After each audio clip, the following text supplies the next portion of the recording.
one that tickled me up, folks. Cakegate. I'm sure you know what it's about, but if you don't, and there'll be some that don't, it's worth listening to this. It's an absolute Bobby Dazzler. What's the name? Is it Catherine TYLDSLEY? She used to play a part on Coronation Street. Wasn't bad. Not particularly good.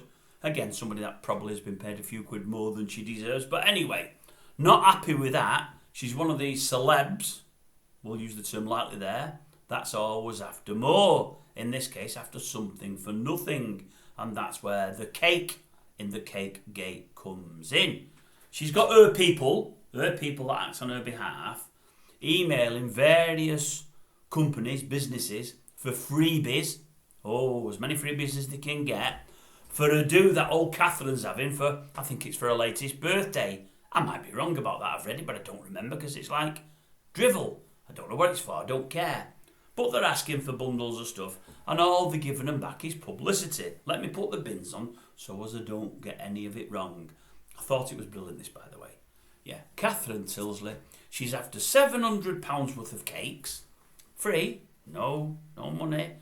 But she'll give them publicity on her Instagram and various other platforms. I think that's what they call them. She's approached the Three Little Birds Bakery in Keighley. A young lady there that runs the bakery called Beck Severs, doesn't really matter. That's her name anyway. I sent a message back, a polite message, really saying no. And how would you expect me to survive giving foods away?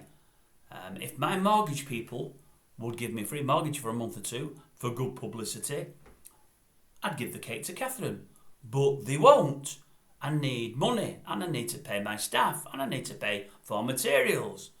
Anyway, turns out that old Catherine, she gets loads and loads of gadgets, staycations, clothes, expensive food and drink. She's even got an electric car from one company, all gratis, all free, because she puts things on Instagram and because she's a celebrity.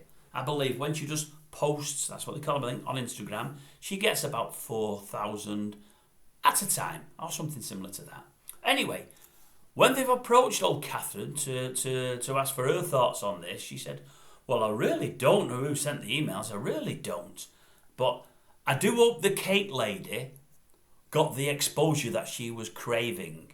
She's having a pop at the cake lady, old, what was her name, Beck, for letting the public know that her people, Catherine's people, were after freebies.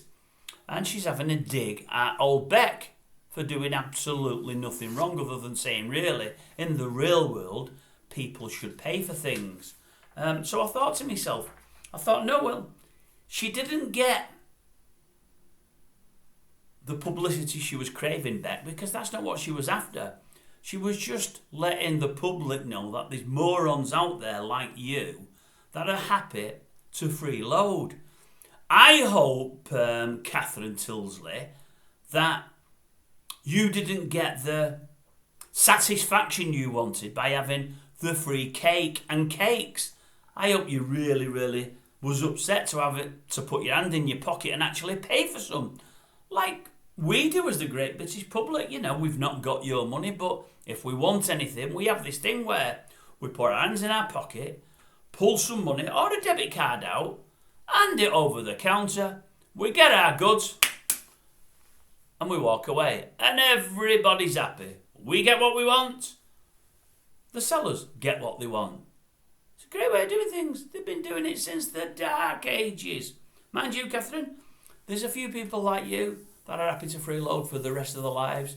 Well, hopefully now, others will see this. Other fools that have given you things easily with no payment levied by yourself, and they might think, maybe that's not the kind of woman we want to deal with. Maybe we'll just give her nothing for free, or maybe we'll charge her, or maybe we just won't deal with her. Especially with you having a dig at young Beck, who's only trying to run a business and keep it afloat in these trying times.